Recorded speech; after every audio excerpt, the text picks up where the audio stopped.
सभी दर्शकों को मेरा हाथ जोड़ के नमस्कार, राम राम। दोस्तों, आज टाइम बदल गया, ज़माना बदल गया, दौर बदल गया, लोगों का खान पान बदल गया। पहला दूध घी टिंडी के फरमाले होया कर दे और लोग कम बीमार पड़ा कर दे। आजकल खान पीन का रह के गया। ओट डॉग, बर्गर, चाउमीन, आधा देश बीमारियां का ग्रसित होया पड़ा है। और एक बीमारी है पथरी की बीमारी। हर दूसरा आदमी का है बीमारी। और इसमें इतना भयंकर, इतना बूंदा दर्द उठा है, ना तो आदमी बैठ सकता और ना लेट सकता। फिर भाई बीमारी है, उसका समाधान भी है। और आज इसे समाधान खातर मैं डॉक्टर जी के पास आया हूँ। वैद्य कह लीजिए, डॉक्टर कह लीजिए, और डॉक्टर का दर्जा तो भगवान के बराबर होता है। तो आइए आपको मिलाता हूँ सरदाना आयुर्वेद डॉक्टर सरदाना जी से। नमस्कार डॉक्टर साहब। डॉक्टर साहब, मेरा पहला ही सवाल आपसे ये है कि हमारे शरीर में पथरी बनने का कारण क्या है? पथरी बनने के बहुत से कारण हैं। जैसे अभी आपने बताया, गलत खाना पीना, चाउमीन, हॉट डॉग, बर्गर, ये जितने भी फूड खाते हैं लोग, यंग ज़्यादा खाते हैं आजकल बच्चे, इसकी वजह से, और पानी की कमी की वजह से, और हमारे शरीर के अंदर जैसे यूरिक एसिड होता है, उसकी मात्रा बढ़ जाने से पथरी बनने लगती है अपने शरीर। तो शरीर में इन चीज़ों से, पानी के अभाव में, यूरिक एसिड के बढ़ने से पथरी बन जाती है। जी, अगर हम पानी कम पीते हैं तो उसकी वजह से पथरी बनने की संभावना काफ़ी रहती है हमारे शरीर के अंदर। डॉक्टर साहब, जो पथरी का दर्द है ज़्यादातर आम तौर पे रात के वक्त उठता है। उस समय कई बार डॉक्टर भी नहीं मिल पाते, और दर्द से जो है रोगी बिल्कुल करारा होता है। तो ऐसे में क्या फर्स्ट एड उसके लिए हो सकता है जिससे उस दर्द से उसे आराम मिल सके? ये आपकी बात ठीक है, रात के टाइम पेशेंट को काफ़ी प्रॉब्लम होती है। फर्स्ट एड के लिए पेशेंट को एलोपैथिक मेडिसिन आती है। ये हर घर में पेन किलर मिल ही जाती है, टेबलेट वगैरह। तो एलोपैथिक टेबलेट वो खा सकते हैं। अगर फिर भी एलोपैथिक टेबलेट ना हो, सोडा लेके 100-200 ml सोडा, उसमें नींबू डाल के और काला नमक टेस्ट अनुसार जैसा भी उनको ठीक लगे वो पिला दो, और पानी ज़्यादा मात्रा में लें, जिससे उनका यूरिन पास होगा जल्दी और उसको रिलीफ मिलेगा काफ़ी। यानी कि पथरी कहीं अटक गई हो, दर्द बहुत ज़्यादा हो, तो उस मामले में अधिक से अधिक पानी पीना चाहिए। पानी ज़्यादा से ज़्यादा, क्योंकि पानी से शायद वो हिले डुले, और यूरिन पास होगा, जितना यूरिन पास होगा तो उससे उनको जल्दी रिलीफ मिलेगा, राहत मिलेगी। राहत में जल्दी मिलेगी। डॉक्टर साहब, कितने mm की पथरी जो है हमारे शरीर में पानी के माध्यम से नॉर्मली निकल सकती है? कितने mm की पथरी निकल सकती है? पथरी ऐसा है जी, पानी पीने से पथरी 3 से 4 mm के, छोटा साइज होता है बहुत ही, वो पानी पीने से, नींबू पानी पीने से निकल सकती है। लेकिन जो हमारे पेशाब का रास्ता होता है वो होता है 10 mm का। हमारे शरीर के अंदर पथरी तो 30 mm, किसी पेशेंट को 40 mm वाले भी पेशेंट आए हैं मेरे पास, उनको स्टोन हो जाती है, इतनी बड़ी बड़ी स्टोन। लेकिन वो यूरिन के रास्ते ऐसे नहीं निकलेगी।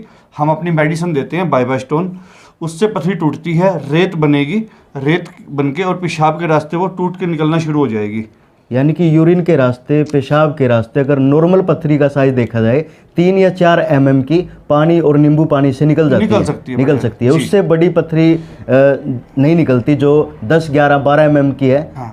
डॉक्टर साहब, आपको आयुर्वेदिक दवा देते हो मरीजों को कितना समय हो गया, और इस समय के दौरान, आपके इस अनुभव के दौरान, सबसे बड़ी पथरी का कोई मरीज़ आपके पास आया हो तो कितने mm की पथरी का मरीज़ आपके पास आया है? ऐसा है जी, मुझे 21 साल तो यहाँ पर हो गए, रामनगर में 21 साल हो चुके हैं मुझे, और आयुर्वेदिक का मुझे करते हुए लगभग 17 से 18 साल हो चुके हैं। 17 से 18 साल जी।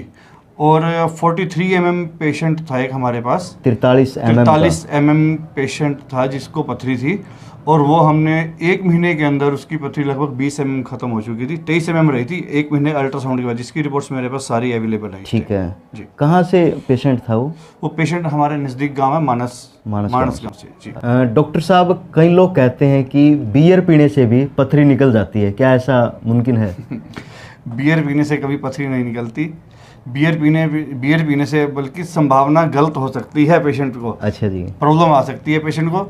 ठीक है कि पेशेंट के मन में एक वहम रहता है कि बियर पीने से, वो एक लिक्विड की चाह करता है पेशेंट। लिक्विड जितना ज़्यादा पिलाएंगे, हम पानी पिलाएं उसको, नींबू पानी पिलाएं, सोडा पिलाएं, जूस पिए, उससे ज़्यादा फायदा मिलेगा, ना कि बियर से। बियर से साइड इफेक्ट खड़े हो सकते हैं काफ़ी पेशेंट के लिए। मतलब ये सादा जीवन उच्च विचार है जी। साफ सुथरा पानी पिए, लिक्विड में नारियल पानी ले सकते हैं। नारियल पानी बहुत अच्छा रहेगा इसमें। नारियल पानी है, लस्सी है, नारियल पानी, लस्सी, लिक्विड बता रहा हूँ आपको, जूस भी ले सकते हैं, कुछ भी लिक्विड फॉर्म में हमें लेना चाहिए। किडनी के अलावा डॉक्टर साहब, पित्ते की पथरी बनती है, पित्ते की थैली में, तो आयुर्वेदिक जो अपनी दवाएं हैं उससे कितने प्रतिशत उसमें आराम मिल सकता है पित्ते की पथरी के दर्द में, या यूँ कह लीजिए क्या संभावनाएं हैं आयुर्वेद में कि पित्ते की पथरी भी निकल जाए? जी आयुर्वेदिक में कुछ भी असंभव नहीं है।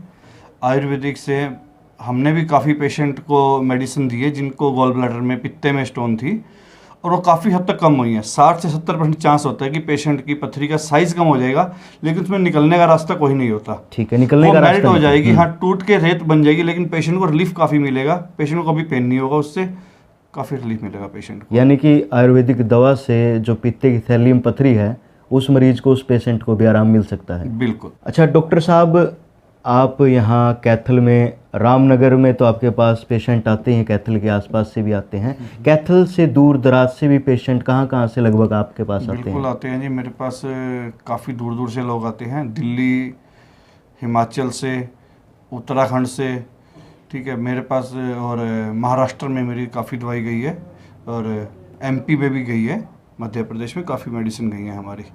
तो दूर दूर से पेशेंट मेरा नंबर देखते हैं फेसबुक से, मुझे कॉल करते हैं और अपनी मेडिसिन मंगवाते हैं। आप दर्शकों को बता भी सकते हैं फ़ोन नंबर, ताकि जिसे भी ये दिक्कत है, ये तकलीफ़ है, ताकि वो फ़ोन मिलाकर उस तकलीफ़ को दूर कर सकें। मेरा नंबर 7206520000। डॉक्टर साहब, जिसके शरीर में एक बार पथरी बढ़ने लग जाती है, फिर निकल जाती है, फिर बढ़ जाती है, फिर निकल जाती है, ऐसा कोई उपाय नहीं कि एक बार निकल गई तो उसके बाद उसके शरीर में भविष्य में पथरी बने ही ना? ऐसा उपाय आयुर्वेदिक में है। किसी भी पेशेंट को मान लो स्टोन है, पथरी हो चुकी है और वो ऑपरेट करवाता है, ऑपरेशन के बाद काफ़ी ज़्यादा चांस होते हैं कि उनको पथरी बनती है बार बार, लेकिन आयुर्वेदिक में ऐसा नहीं होता। आयुर्वेदिक की अगर आप मेडिसिन दोगे उनको तो उससे बहुत कम चांस रहेगा। और हमारी जो बाइबा स्टोन है, सिरप और पाउडर है, इससे मैंने काफ़ी लोगों को आराम मिला इससे। और अगर ये स्टोन निकलने के बाद 15 दिन का कोर्स अगर पेशेंट दोबारा करते हैं तो उसको पथरी बनने के चांस काफ़ी कम रह जाते हैं। यानी कि एक बार कोर्स कंप्लीट करने के बाद 15 दिन का कोर्स और है। हाँ जी। कहने का मतलब ये है वो उसके बाद उसके शरीर में पथरी नहीं बनेगी, पथरी बनने के चांस काफ़ी कम हो जाते हैं। काफ़ी कम हो जाएंगे। डॉक्टर साहब, चलते चलते एक और सवाल आपसे, क्या सुझाव देना चाहेंगे आप पथरी के मरीजों को, या फिर क्या नुस्खा है, क्या उपाय है, आप वो दवा जो है बताएंगे कि किससे जो हमारी आयुर्वेदिक दवा तैयार होती है, किस किस चीज़ का मिश्रण इस दवा के अंदर है? जी बिल्कुल। जो आयुर्वेदिक मेडिसिन में तैयार करते हो इसमें काफ़ी 16 से 17 जड़ी बूटियाँ होती हैं जो हम तैयार करते हैं। इसमें भस्म भी डालता हूँ मैं, काफ़ी भस्में होती हैं इसमें। तुलसी हो गई इसके अंदर, और गुड़हल के फूल हो गए, जैसे आंवला हो गया, और काफ़ी अजवाइन इसमें, और काफ़ी लगभग इलायची, गोखरू, ये काफ़ी आइटम्स होती हैं 16 से 17। तो ये हम उसके हिसाब से डालते हैं जिससे पेशेंट मतलब आराम से खा सके, कोई पेशेंट को साइड इफेक्ट ना हो। आयुर्वेदिक दवाई का वैसे तो कोई साइड इफेक्ट है नहीं जी, आपका कहना है। और दूसरा जो चीज़ें आपने गिनवाई हैं, गोखरू, तुलसी है, इलायची है, अजवाइन है, आंवला है, भस्म जो है इसके अंदर, उन सभी चीज़ों का मिश्रण करके ये दवा बनती है। और दूसरा सबसे बड़ी बात, मरीज़ को या पेशेंट को ज़्यादातर ये रहता है क्योंकि किडनी में पथरी होती है, वह किसी दवाई का, हम देसी दवाई, आयुर्वेदिक दवाई ले रहे हैं तो कहीं ना कहीं वह किडनी पे कोई इफेक्ट ना पड़े। अगर ये दवाई लंबी चल जाती है किसी मरीज़ की, मान लीजिए 1.5 महीना, 2 महीना, 6 महीना, क्या अपनी दवाई किडनियों पर कोई नकारात्मक प्रभाव तो नहीं है उसका? कोई 1% भी इसका किडनी में साइड इफेक्ट नहीं होगा। इसमें हम जैसे वरुण हो गया, आपको बता रहा था कि 16 से 17 इसमें होती है जड़ी बूटी, जो 16 से 17 जड़ी बूटियाँ इसके अंदर डलती हैं। वरुण हो गया इसके अंदर, और पुनर्वा हम डालते हैं जड़ी बूटी इसके अंदर। पुनर्वा लीवर के लिए बहुत अच्छी होती है, वो लीवर के लिए, स्पेशल लीवर के लिए डालता हूँ मैं पुनर्वा, जिससे किसी भी पेशेंट को लीवर पे कोई साइड इफेक्ट ना हो। अच्छा, जैसे आगे गर्मियों का मौसम है, गर्मी हो या सर्दी हो, ज़्यादातर पथरी अधिक गर्मी में और ज़्यादा सर्दी में तंग करती है। अभी गर्मी में क्या हम अपनी आयुर्वेदिक दवा आराम से ले सकते हैं? बिल्कुल, कोई गर्म तो नहीं है कि दवा पेशेंट को थोड़ा ये लगे कि इसका गर्म का कोई गर्म नहीं तासीर है, कोई गर्म तासीर नहीं है इसकी। किसी कोई भी बच्चा, 10 साल का बच्चा भी खा सकता है इसको, कोई दिक्कत नहीं आएगी इसको खाने में। बहुत बहुत धन्यवाद डॉक्टर साहब, और हमारे दर्शकों को काफ़ी अच्छी जानकारी आपने दी, और हम तो यही प्रार्थना करते हैं भगवान से हर व्यक्ति सुखी हो। धन्यवाद।